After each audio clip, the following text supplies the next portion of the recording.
हैं?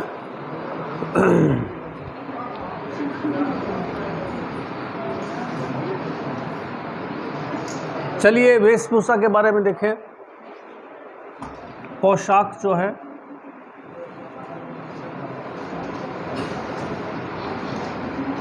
सबसे पहले लेते हैं पगड़ियों के बारे में। पगड़ियाँ जो है राजस्थान में आन बान और शान इसका प्रतीक है। पगड़ी एक स्टेटस सिंबल माना जाता है। पगड़ी उछाल देना, किसी को अपमानित करना, ऐसे आपने मुहावरे पढ़े होगा। पगड़ी खोल के रख देना एक स्टेटस सिंबल है पगड़ी। इसके 3 स्वरूप है। एक आता है फेंटा और एक आता है साफा और पेचा। पगड़ी में और साफे में क्या अंतर होगा? साफा छोटा होगा। साफा अपन कब पहनते हैं? पूंछ होती है साफे में। साफा पीछे शादियों में पहना जाता है। एक सिरा तो बंधा हुआ है, एक सिरा पीछे कमर की तरफ लटकता रहता है। साफा है। पगड़ी पूरी की पूरी जो है वो बंधी रहती है। साफे का एक ही सिरा बांधते हैं, एक सिरा जो है वो पीछे लटका रहता है।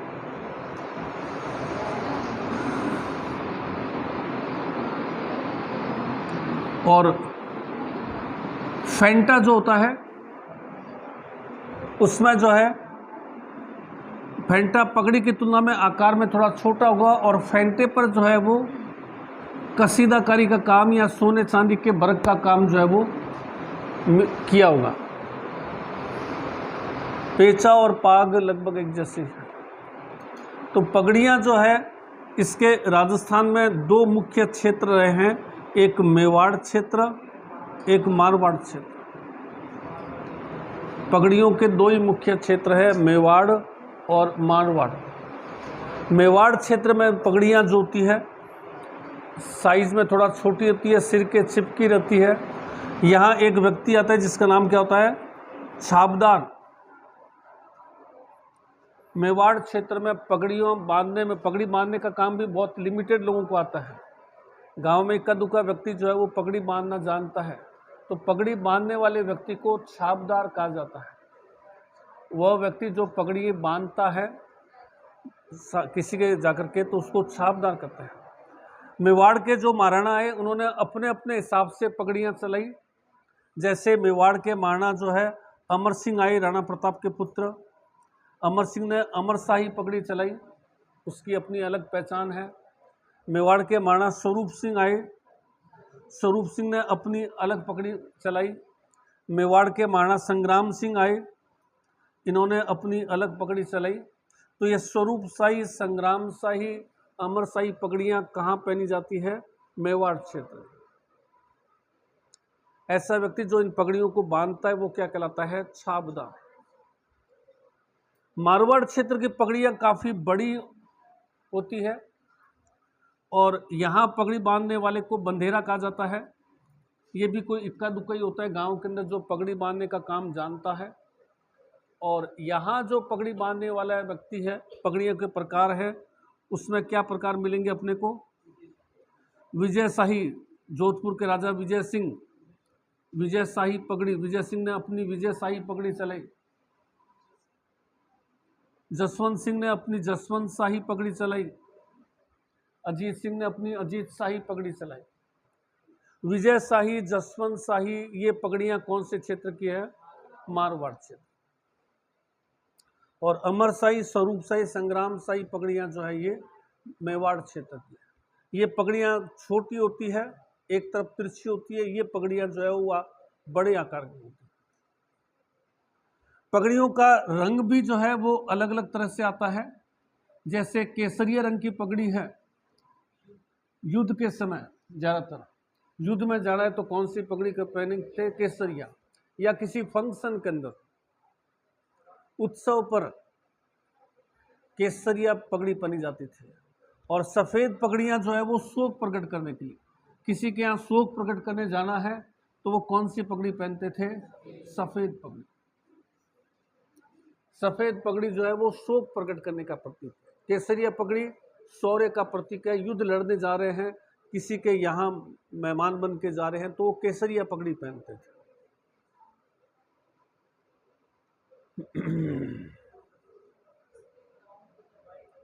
है?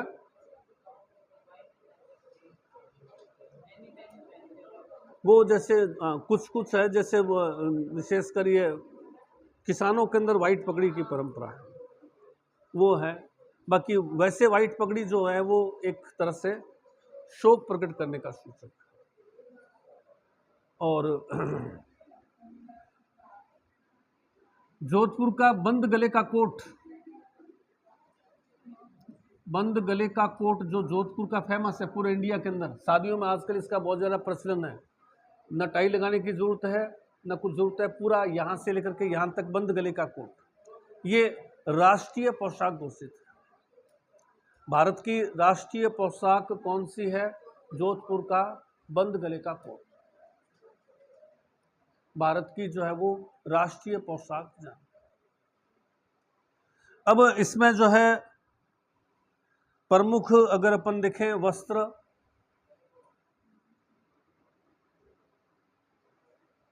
एक व्यक्ति के प्रमुख वस्त्र क्या है?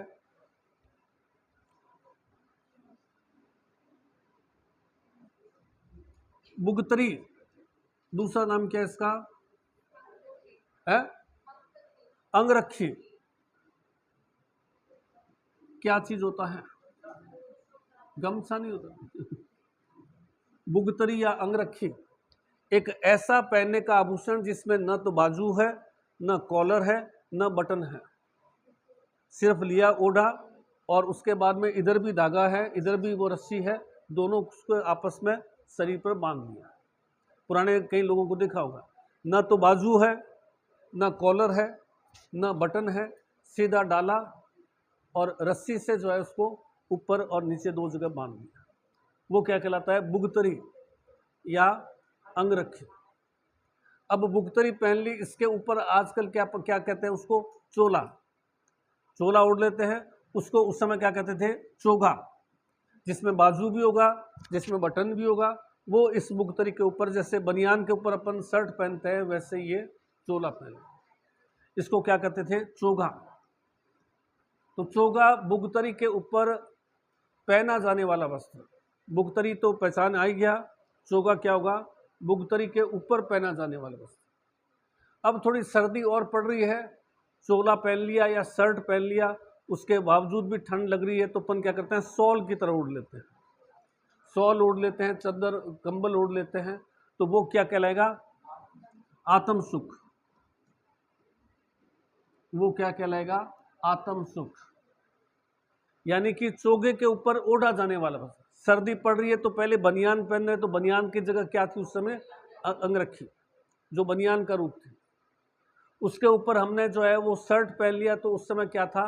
चोगा था, जो बांध लिया, जिसमें बटन भी है, बाजू भी है। और उसके ऊपर हम जो है आजकल शॉल ओढ़ लेते हैं या कंबल ओढ़ लेते हैं, सर्दी तेज है तो उसको क्या कहा? आत्म सुख। चद्दर शॉल ले लें। और अगर सर्दी बहुत तेज पड़ रही है तो क्या करते थे? ऊनी वस्त्र, ऊनी जो है वो चोला ओढ़ लेते थे, जिसमें सिर का अलग स्थान होता था, कान ढकने का अलग स्थान है, शरीर ढकने का अलग स्थान है। उसको क्या करते थे? गुगी। गुगी, गुगी है? हाँ, गुगी जो पहनने का आती है, सेम वही जो बच्चों को भी लेते हैं। सब बच्चे छोटे छोटे होते हैं तो उसका एक ऐसा आता है जिसमें उसकी गर्दन भी फिट हो जाती है, उसका शरीर भी फिट हो गया, उसके बाद हाथ भी फिट हो गया, ये बुगी हो गई। और उस समय जो है डिफेंस के लिए व्यक्ति अपने पास में कोई ना कोई तलवार या कोई ना कोई रखता था। तो जैसे ही बुगतरी पहनी, तो बुगतरी पहनने के बाद में लकड़ी इसका कपड़े का एक वस्त्र है, वो वस्त्र जैसे अपन बेल्ट बांधते हैं, वो वस्त्र यहाँ बांध लेता था। जैसे आजकल बेल्ट बांधते हैं वैसे वस्त्र बांध लिया, और उस वस्त्र में जो है वो कटार या तलवार रखता था, तो उसको क्या करते थे? कमरबंद। तो चौथा कौन सा गया? कमरबंद। बुगतरी के ऊपर बांधा जाने वाला वस्त्र। पहले बुकतरी पहनी, फिर कमरबंद बांध लिया, फिर चोगा पहन लिया, चोगे के ऊपर जो है आत्म सुख ले लिया, और तेज सर्दी पड़ रही है, क्या है, गुगी पहन लिया। ऊनी वस्त्र होता था, गुगी। और कोई शादी वगैरह में जाना है, ब्रिजस, आज भी लोग पहनते हैं ब्रिजस और चोगा पहनते हैं, अभी भी ब्रिजस और चोगा पहनते हैं ना शादियों के अंदर। कोई लोग चोला पजामा बोलते हैं उसको, ब्रिजस। ब्रिजस क्या होगा, जैसे ये पाँव है, ये जैसे पाँव है, घुटने से नीचे वाला तो एकदम टाइट चिपका हुआ, और ऊपर वाला एकदम लूज आता है ना। घुटने के नीचे तो एकदम टाइट चिपका हुआ बिल्कुल, उसको अंदर लेना बहुत, और ऊपर वाला एकदम लूज, और उसके ऊपर जो है वो चोगा पहन रखा है। इसको क्या कहते थे, ब्रिजस।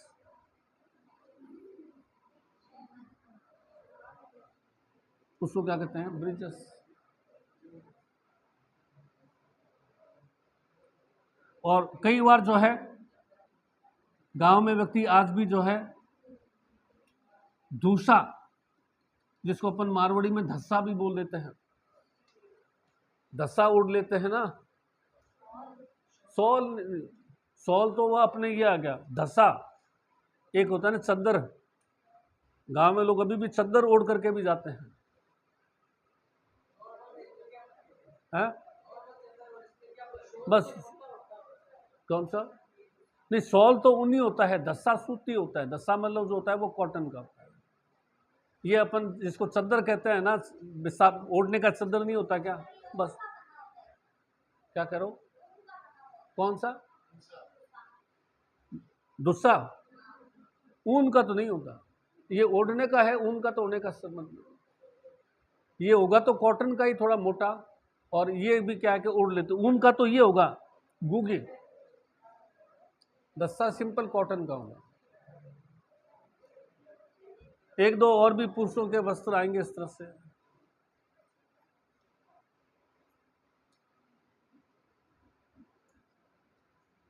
महिलाओं के वस्त्रों में जो है साड़ियों के प्रकार ज़्यादा पूछते हैं। सूट की साड़ियाँ हैं, और वो या फिर वो जो विशेष तरह की साड़ियाँ, जैसे पमरी है। पमरी क्या चीज़ होती है, शादी के समय ननियाल से जो आती है साड़ी, वो पहन करके पहनी जाती है, तो ओढ़नी होती है, उसको पहना जाता है।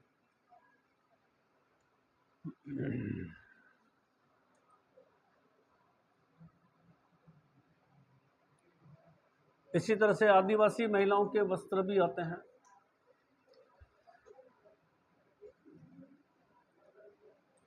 आभूषण, सिर के आभूषण बताइए, सिर के आभूषण।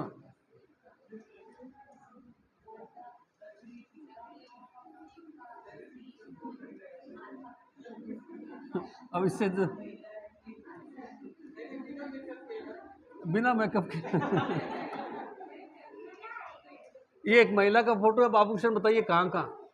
अगर देखिए यहाँ पर छोटा सा सोने का आभूषण है, नहीं रखड़ी नहीं है, सोने का ठोस सोने का आभूषण है, और जो धागे द्वारा वो पीछे से चोटी से बना जाता है, ये क्या कहलाता है, बोरला। सोने का ठोस आभूषण जिसमें कुछ भी नहीं लगा हुआ, और वो धागे से पीछे बंधा हुआ है, और इसी बोरले को हमने बड़ा कर दिया, और इसमें मोती लगा हुआ है, हीरा लगा हुआ है, तो इसका नाम क्या हो जाएगा, बोरले से क्या किस में कन्वर्ट हो जाएगा, ये शीशफूल का। बोरले से किस में कन्वर्ट हो जाएगा, शीशफूल। अब बोरले या शीशफूल के दोनों किनारों पर, ये इधर इसके कान हैं, दोनों किनारों पर जो है वो सोने की पट्टी है, चैन से, ये रखड़ी कहलाएगा। ये क्या कहलाएगा, रखड़ी। रखड़ी एक तरह से मतलब क्या वो शुभ चीज दिन पहने वाला, जैसे सुहागन का प्रतीक मानी जाती है, ये कहलाएगा रखड़ी। और रखड़ी है, बोरला है, और इसके नीचे ललाट पर, इसके नीचे यहां ललाट पर जो है एक टिड्डे की आकृति का आभूषण पहन रखा है, जो इस बोरले से अटैच है। उसको क्या कहते हैं? टिड्डा भलका। टिड्डा जो होता है ना, टिड्डा टिड्डा टिड्डा टिड्डी टिड्डी भलका, टिड्डी भलका जो आभूषण है, जो कि इसके जस्ट नीचे जो है टिड्डे की आकृति का या तितली की आकृति का जो होता है। अब यहां अगर गोल है, बोरला नहीं है, बोरला नहीं है, और ये सिर पर जो है यहां जो मांग भरी हुई है उसके ऊपर गोला है, तो अपन कह रहे हैं टीका। और अगर गोला नहीं है, बल्कि गोले के स्थान पर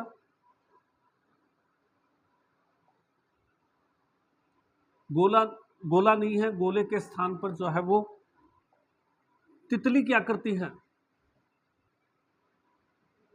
गोले के स्थान पर तितली की आकृति का है, तो उसको हम क्या कहते हैं?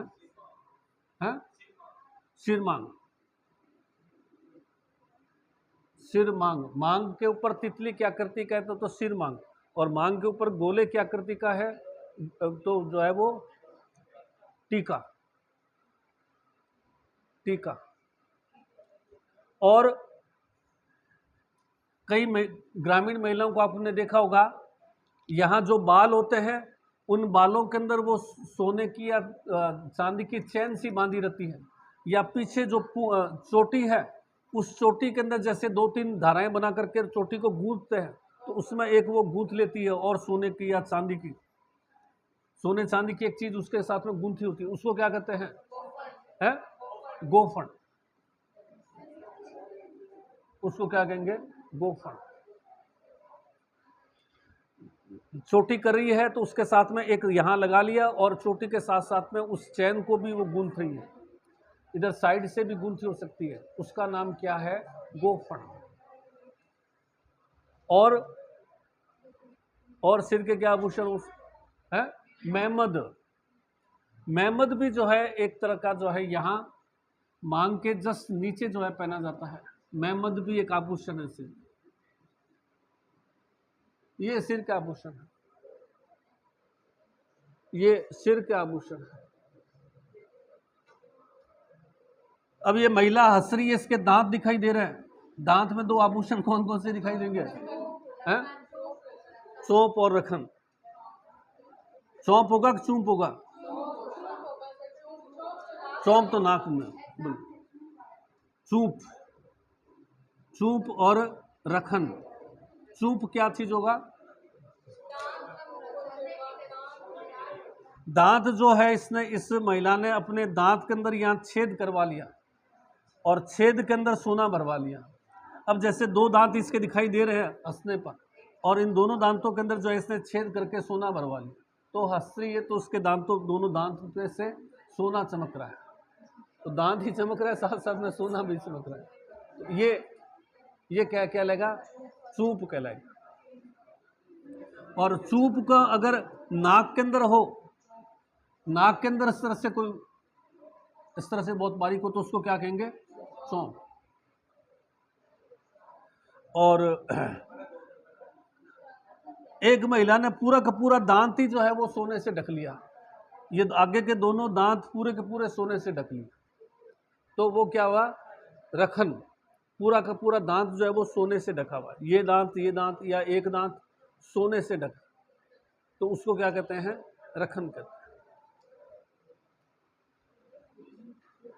नाक में बड़ी ठनी के कौन सा आभूषण था? बेसी।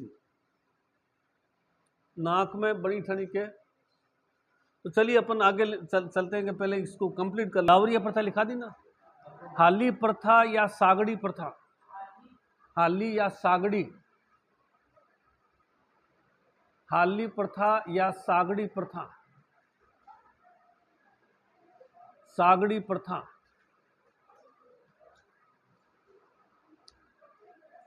किसी को बंधुआ मजदूर बनाकर जबरदस्ती कार्य करवाना, किसी को बंधुआ मजदूर बनाकर जबरदस्ती कार्य करवाना, बंधुआ मजदूर बनाकर जबरदस्ती कार्य करवाना।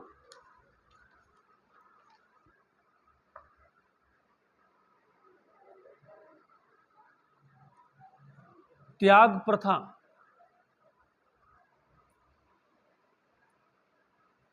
त्याग प्रथा, यह परंपरा राजपूत सामंतों में थी, यह प्रथा राजपूत सामंतों में थी, राजपूत सामंतों में थी और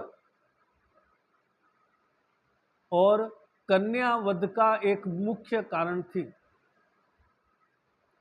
और कन्या वध का एक मुख्य कारण थी, कन्या वध का एक मुख्य कारण थी।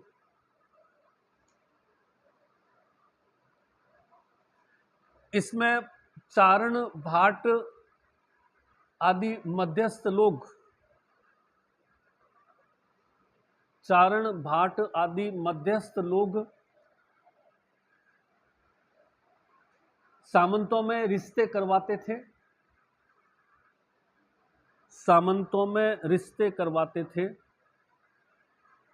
मध्यस्थ लोग सामंतों में रिश्ते करवाते थे और बदले में मुंह मांगी रकम, बदले में मुंह मांगी रकम इनाम में प्राप्त करते थे,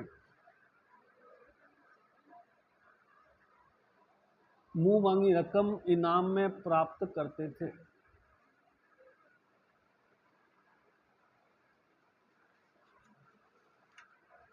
अठारह सौ 41 में जोधपुर के राजा मान सिंह ने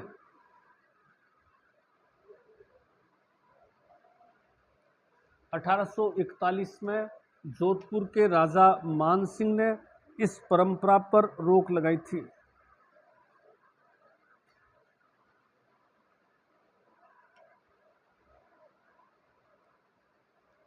परंपरा पर रोक लगाई थी।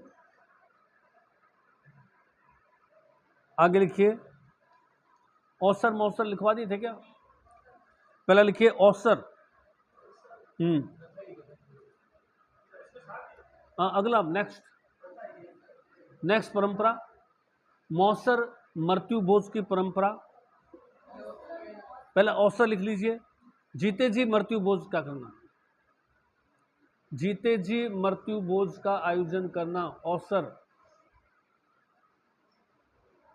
जीते जी मृत्यु भोज का आयोजन कर लेते हैं तो औसर। मौसर है, अभी भी बहुत गांव में बहुत सारे लोग करते हैं, जिनको ये लगता है ना कि मेरे बेटे करेंगे नहीं मेरा काम, तो वो अपना कार्यक्रम सारा खुद करके जाते हैं।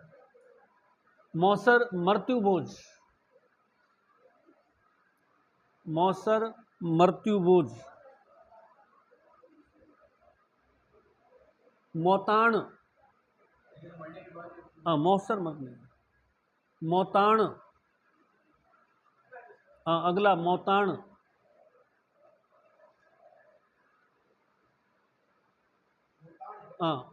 मृत्यु का मुआवजा देकर समझौता करना। जैसे कई बार होता है ना कि जैसे आपने दुर्घटनावश किसी की मृत्यु हो गई तो मुआवजा देकर के, मौताण यानी मूल्य निर्धारित कर लो, मौताण, मौताण का लिख लीजिए, दुर्घटनावश मृत्यु होने पर धन देकर समझौता करना, दुर्घटनावश मृत्यु होने पर धन देकर समझौता करना।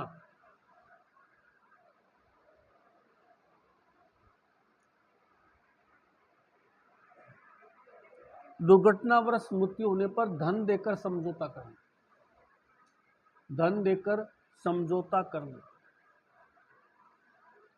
नांगल, नांगल किसको कहेंगे? नए घर में प्रवेश उत्सव, नांगल नए घर का प्रवेश उत्सव, नांगल नए घर में प्रवेश पर उत्सव। बडार,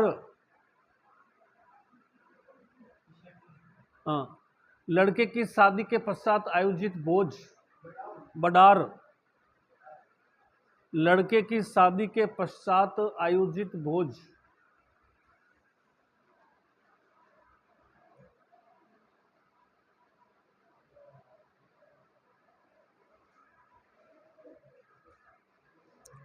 चारी प्रथा।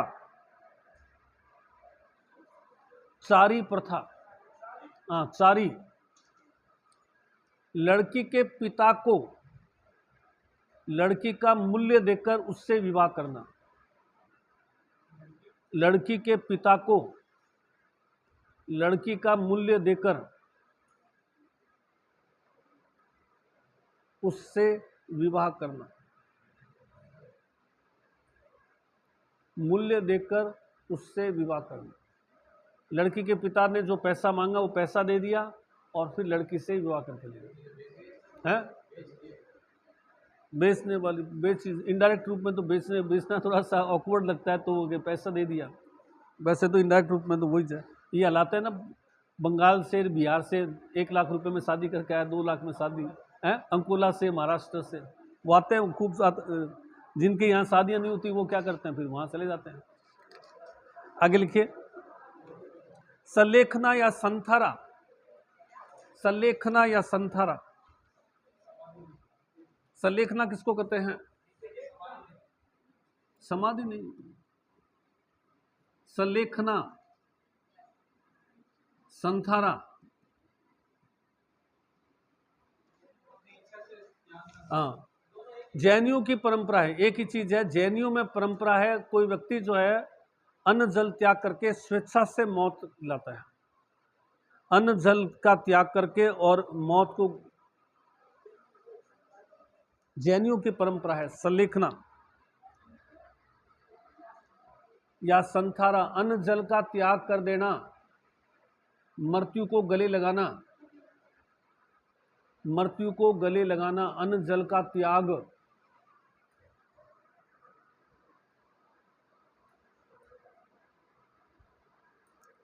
ताजीम प्रथा। ताजीम, ताजीम, ताजीम प्रथा।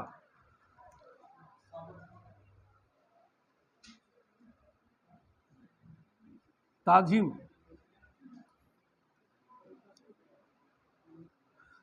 सामंतों के दरबार में प्रवेश करने पर, सामंतों के दरबार में प्रवेश करने पर राजा अपने सिंहासन से उठकर, दरबार में प्रवेश करने पर राजा सिंहासन से उठकर सामंतों का सम्मान करता था। सामंतों का सम्मान करता था।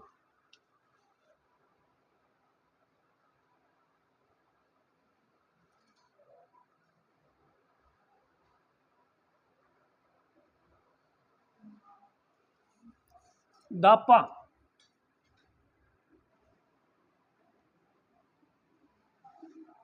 दापा क्या चीज है? वही सेम उसी की तरह है। कन्या के पिता को, उसमें तो मूल्य निर्धारित कर रहा है, इसमें बिना मूल्य के अपनी इच्छा से पैसा देकर के और विवाह करना। कन्या के पिता को पैसा देकर उससे विवाह करना। पहले वाले में तो मूल्य निर्धारित होता है कि कितने की है कितने, ये पैसा देकर स्वेच्छा से करना है। पैसा देकर विवाह करना, कन्या के पिता को पैसा देकर विवाह करना। दापा। कुकड़ी रस्म। कुकड़ी रस्म। कुकड़ी, कुकड़ी रस्म। कुकड़ी रस्म यह सांसी जाति में प्रचलित है। अभी भी होता है इसका, बहुत बार आता है अखबारों में। सांसी जाति में प्रचलित है। सांसी,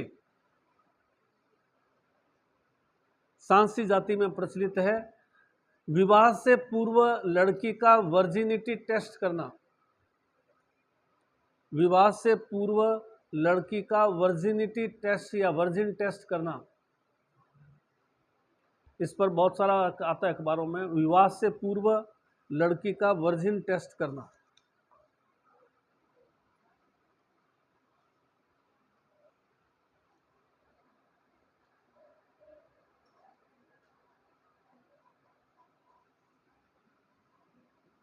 प्रीवी पर्स,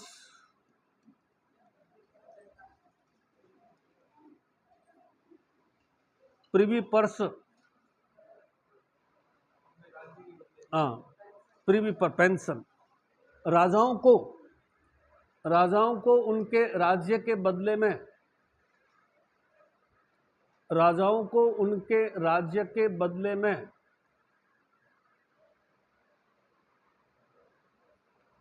राजाओं को उनके राज्य के बदले में सरकार द्वारा दी जाने वाली पेंशन, सरकार द्वारा दी जाने वाली पेंशन,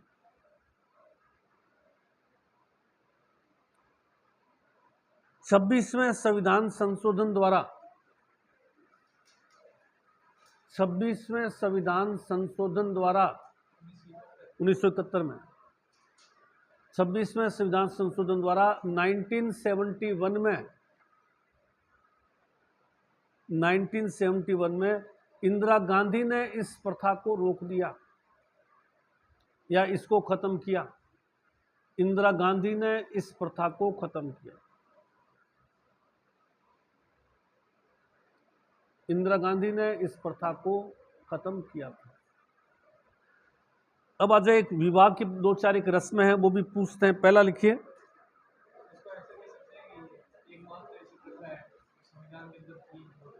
हाँ संविधान के अंदर थी, बिल्कुल है। हाँ एकमात्र ऐसी परंपरा जो संवैधानिक रूप से शुरू हुई और संवैधानिक रूप से खत्म हुई। इस परंपरा को संविधान लागू होने के बाद में शुरू किया गया था और इसी को संविधान के अंतर्गत संवैधानिक संशोधन की प्रक्रिया द्वारा खत्म किया गया। संवैधानिक परंपरा। वैवाहिक रस्म, वैवाहिक रस्म, पहला लिखिए लग्न पत्रिका, लग्न पत्रिका, लग्न पत्रिका क्या चीज होता है? शादी के कार्ड को नहीं कहते हैं। लग्न पत्रिका वैसे तो उसको कार्ड कहते हैं, वो तो कुंकु पत्री कहलाती है। लग्न पत्रिका वो होती है कि लड़की का पिता अपने परिवार सहित या अपने दो चार भाइयों को लेकर के लड़के के घर जाता है और लड़के के पिता को आमंत्रित करता है कि इस तारीख को हमने बारात वहाँ आपके लिए स्वागत के लिए खड़े हैं, इस तारीख को आपको बारात लेकर के वहाँ आना है। शादी का कार्ड तो कुंकु पत्री वो तो सभी रिश्तेदारों को देते हैं, दोस्तों को नहीं है। हाँ बस वो अलग। लग्न पत्रिका का मतलब तो है लड़की का पिता लड़के के पिता के घर जाएगा और उसको आमंत्रित करेगा विवाह के लिए। हाँ डेट फिक्स कर सकते हैं, शादी की डेट। वो सूचना देता है कि इस तारीख को इतने बजे हम आपके स्वागत के लिए तैयार खड़े मिलेंगे। वो एक सूचना होता है। और कुंकु पत्री होता है वो तो दोस्तों को देता है, वो तो कभी भी कोई भी आ जाए। लग्न पत्रिका उसको नहीं बोलते हैं, इसी को बोलेंगे जिसमें वो डेट फिक्स करते हैं बैठ करके, कितने लोग आएंगे साहब, आप कितने बजे आएंगे, क्या व्यवस्था करनी है, वो लग्न पत्रिका होती है। तारीख का कार्यक्रम लिखिए, कन्या पक्ष की ओर से वर के पिता को, कन्या पक्ष की ओर से वर के पिता को,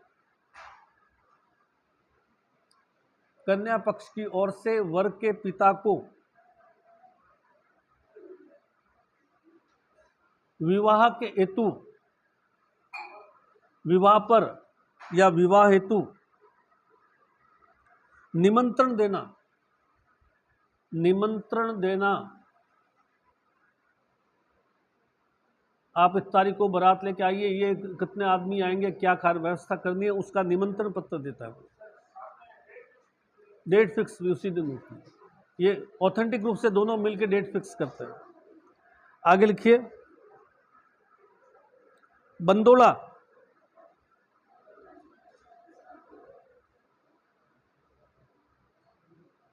बंदोला, बंदोला ल क्या चीज होता है? बंदोला जो होता है वो लड़की या लड़के के विवाह से पहले उसके ननियाल वाले जो है वो खाना करते हैं। भात तो मायरा भरते हैं जिसको, उसमें तो समान है। बंदोले में सिर्फ खाना खाने के लिए बुलाते हैं। बंदोला जो है वर या वधू के परिजनों रिश्तेदारों को खाने पर बुलाना। वर या वधू के रिश्तेदारों को, वर ऑब्लिक वधू के रिश्तेदारों को खाने पर बुलाना।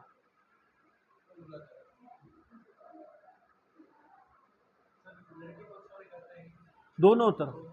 लड़के की शादी होती है तो शादी से एक दिन पहले बंदोला करते हैं। उसमें क्या करते हैं कि अभी कल शादी है, आप आइए, तो उनको एक थोड़ा सा रिसेप्शन मतलब नाश्ते खाने के लिए जो है उसको लड़के वाले दोनों ही बंदोला करते हैं। आगे लिखिए पहरावणी। पहरावणी, पहरावणी बरातियों को टॉफी नहीं दे सकते। तो टॉफी आजकल टॉफी कौन देता है? वो कोई गिफ्ट देता है ना, कोई घड़ी दे रहा है, कोई छोटा कवर वो दे रहा है, कोई अंगूठी दे रहा है। अंबानी जैसा आदमी कारें देता है। उसका कार्ड ही आ जाए। तो एक था ना इसका भी गुजरात में एक शादी हुई थी, उसमें हर बराती को उसने कार दी थी। हाँ, परावणी के अंदर कार दी थी एक, तो जिसके पास कार्ड आ गया वो तो कार लेके आएगा जी। अभी था गुजरात के अंदर शादी हुई थी, उसमें हर बराती जो आए थे उन सबको एक एक कार दी थी बराती को। कोई घड़ी देता है, कोई और कोई छोटी चीज। पहरावणी कन्या पक्ष की ओर से बरातियों को दिया गया उपहार। कन्या पक्ष की ओर से बरातियों को दिया गया उपहार।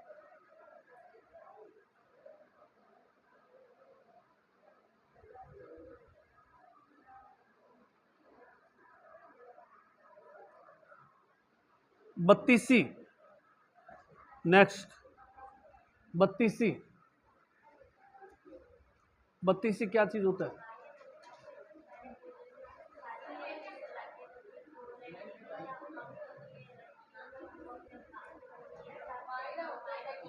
मायरे से जस्ट पहले बत्तीसी में जो है लड़की लड़का या लड़की की जो मदर है वो अपने पियर आती है, और पियर आकर के और अपने भाइयों को जो माता पिता है भाइयों को रिश्तेदारों को आमंत्रित करती है कि मैंने शादी रखी है, आप आइए। तो फिर वो मायरा लेकर के आते हैं।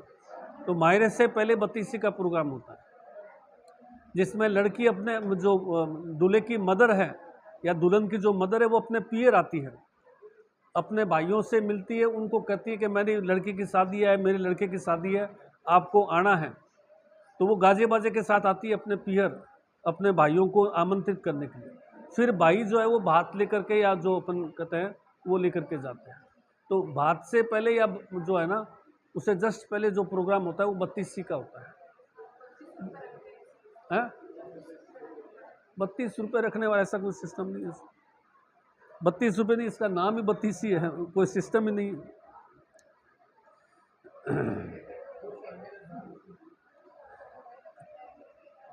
लड़के ऑब्लिक लड़की की माँ, लड़के ऑब्लिक लड़की की माँ द्वारा अपने पीहर के लोगों को, पीहर के जो लोग हैं भाई वगैरह, पीहर के लोगों को शादी के लिए आमंत्रित करना। शादी के लिए आमंत्रित करना।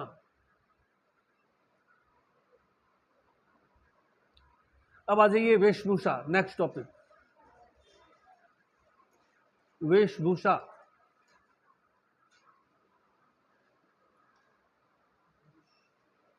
वेशभूषा पहला लाइन लिखिए, जोधपुर का बंद गले का कोट भारत की राष्ट्रीय पोशाक है। जोधपुर का बंद गले का कोट, जोधपुर का बंद गले का कोट, बंद गले का कोट भारत की राष्ट्रीय पोशाक है। पूरे भारत में, पूरे भारत की राष्ट्रीय पोशाक है। पूरे भारत की राष्ट्रीय पोशाक है। सेकंड पॉइंट लिखिए, पगड़ियां। पगड़ियाँ। पगड़ियाँ राजस्थान में आन बान और शान का प्रतीक है।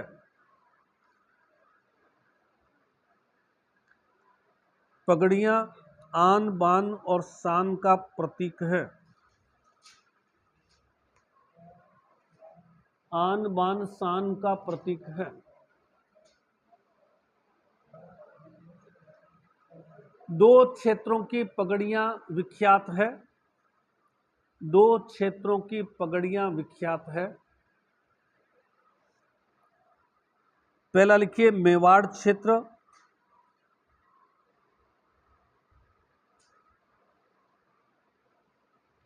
मेवाड़ क्षेत्र, यहाँ अमरशाही, स्वरूपशाही, यहाँ अमरशाही, स्वरूपशाही,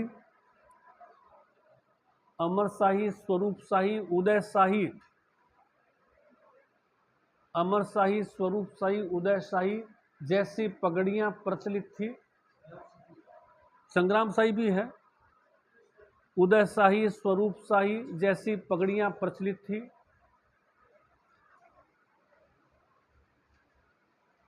यहाँ पगड़ी बांधने वाला व्यक्ति छाबदार कहलाता था। यहाँ पगड़ी बांधने वाला व्यक्ति, पगड़ी बांधने वाला व्यक्ति छाबदार कहलाता था। छ से छाबदार, पगड़ी बांधने वाला व्यक्ति छाबदार कहलाता था। दूसरा क्षेत्र लिखिए मारवाड़। मारवाड़ क्षेत्र की पगड़ियां काफी बड़ी होती थी। मारवाड़ क्षेत्र की पगड़ियां काफी बड़ी होती थी। यहां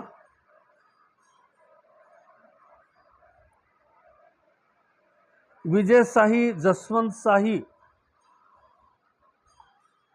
यहां विजय शाही, जसवंत शाही, अजीत शाही पगड़ियां प्रचलित थी।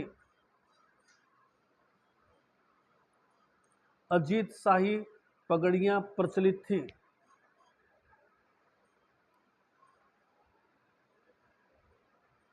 यहां पगड़ी बांधने वाले को बंधेरा कहते हैं। बंधेरा, यहां पगड़ी बांधने वाले को बंधेरा कहते हैं।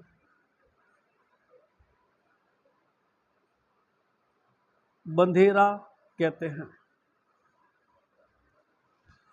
आगे लिखिए पैराग्राफ चेंज करके। प्राय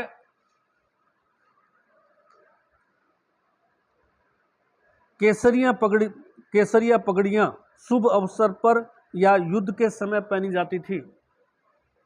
केसरिया पगड़ियां शुभ अवसर पर या युद्ध के समय पहनी जाती थी। केसरिया पगड़ियां शुभ अवसर या युद्ध के समय पहनी जाती थी। वहीं सफेद पगड़ियां शोक के समय पहनते थे। सफेद पगड़ियां शोक के समय पहनते थे। शोक के समय सफेद पगड़ियां शोक के समय पहनते थे। आगे लिखिए पगड़ियों के प्रकार है। सबसे बड़ी पगड़ी अपने वो क्या नाम है ना, पश्चिम भारत सांस्कृतिक कला केंद्र उदयपुर, वहाँ विश्व की सबसे बड़ी पगड़ी रखी हुई है। लिखवा रखा है नोट्स में, पश्चिम भारत सांस्कृतिक कला केंद्र उदयपुर का, बागोर हवेली उदयपुर, जहाँ पर पश्चिम भारत सांस्कृतिक कला केंद्र स्थापित है, वहाँ विश्व की सबसे बड़ी पगड़ी रखी हुई है। बागोर हवेली, हवेलिया में लिखा था ना बागोर हवेली उदयपुर, यहाँ पर एक संस्था भी स्थापित है। आगे लिखिए पगड़ियों के प्रकार। पहला लिखिए पाग। पाग यह पगड़ी की तुलना में लंबाई में काफी ज्यादा होती है।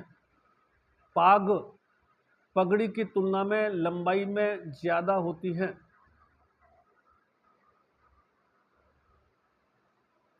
लंबाई में ज्यादा होती है।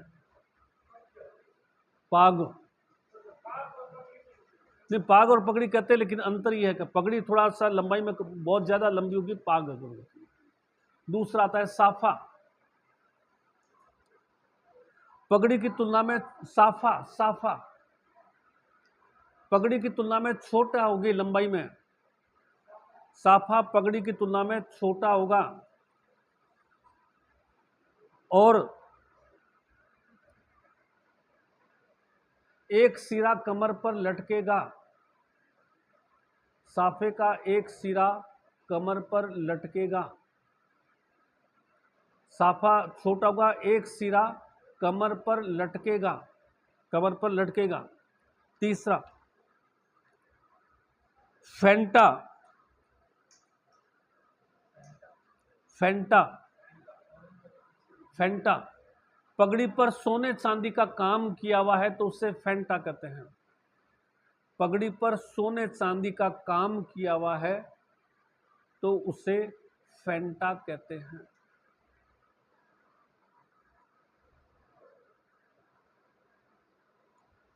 अगला लिखिए, सिरपेच व कलंगी। सिरपेच, सिरपेच पगड़ी से जुड़ा हुआ ही है सिरपेच। पगड़ी के ऊपर पहना जाने वाला आभूषण, एक चैन सी होती है ना पगड़ी के ऊपर, उसको सिरपेच कहते हैं। पगड़ी के ऊपर पहना जाने वाला आभूषण,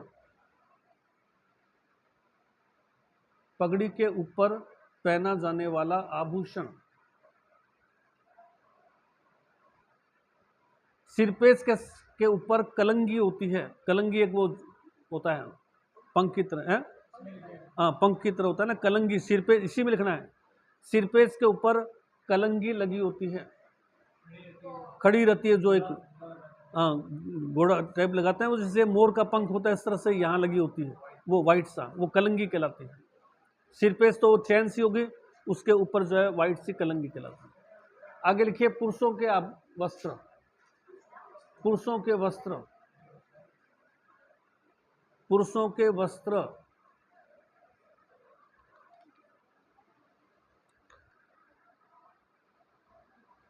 पहला लिखिए, अंगरखी या बुगतरी।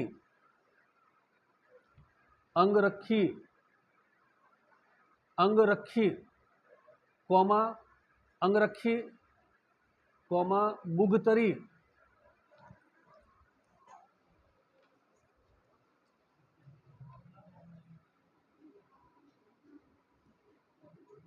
अंगरखी या बुगतरी या अचकन, एक ही चीज है तीनों के नाम।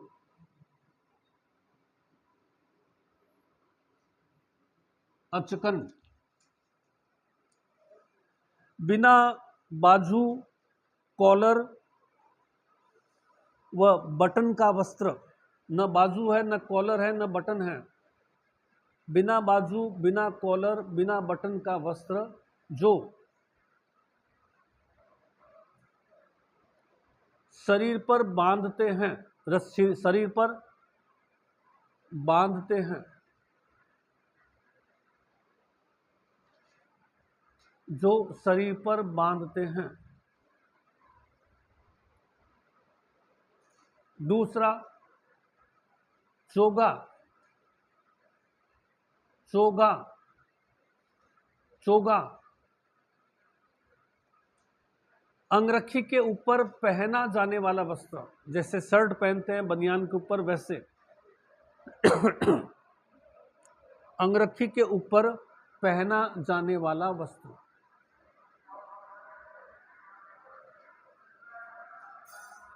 अंगरखी के ऊपर पहना जाने वाला वस्त्र। अंगरखी के ऊपर पहना जाने वाला वस्त्र। तीसरा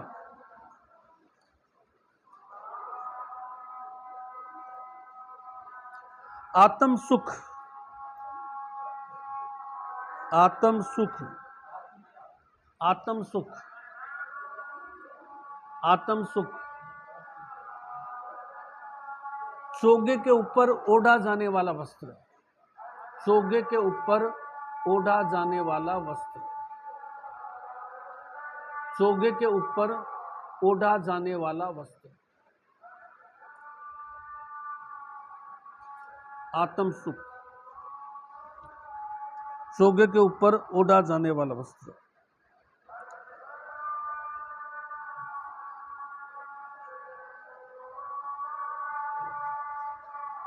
गूगी, गूगी, गूगी,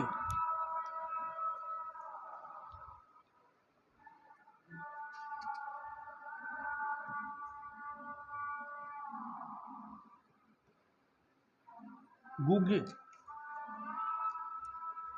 तेज सर्दी के समय, तेज सर्दी के समय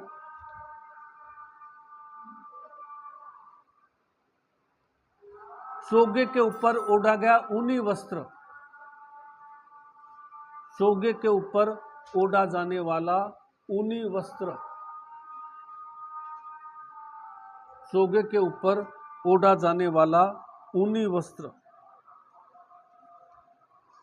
ऊनी वस्त्र। कमरबंद, कमरबंद, कमरबंद।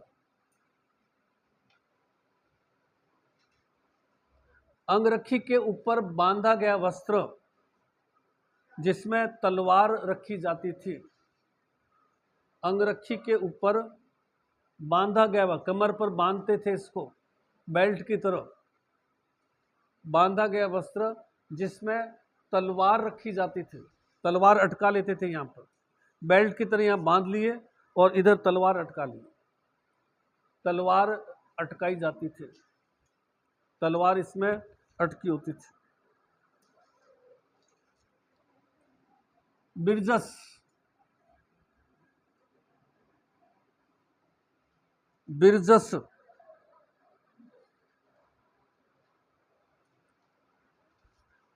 आधा तंग पायजामा, आधा तंग पायजामा, पायजामा अर्थात कॉमा करके लिख लीजिए, अर्थात घुटनों के नीचे, घुटनों से नीचे चुस्त, चुस्त एकदम चुस्त टाइट, और घुटनों के ऊपर अत्यंत लूज, घुटनों से ऊपर लूज और घुटनों के नीचे चुस्त।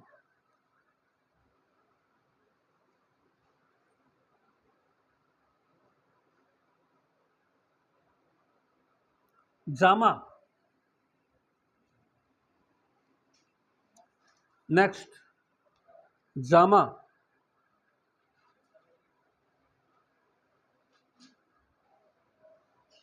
जामा क्या चीज था?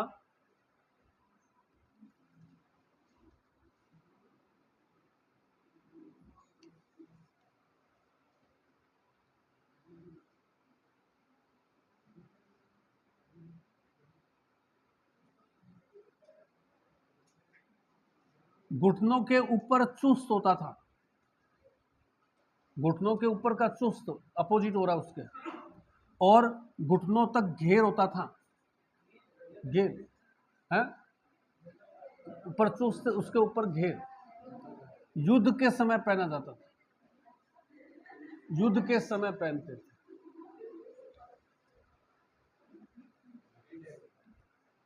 हाँ क्या चीज, गगरी टाइप में घेर चुस्त, इसका मैं बोल देता हूं, घुटनों तक घेर वाला वस्त्र, घुटनों तक का घेरा होता था, घुटनों तक घेर वाला वस्त्र,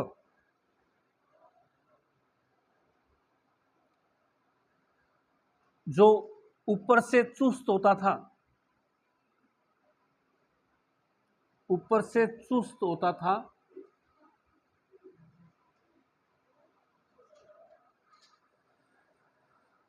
युद्ध के समय पहना जाता था, युद्ध के समय पहना जाता था, युद्ध के समय पहनते थे। कल अपन आगे इसमें महिलाओं के वस्त्र वगैरह लेंगे।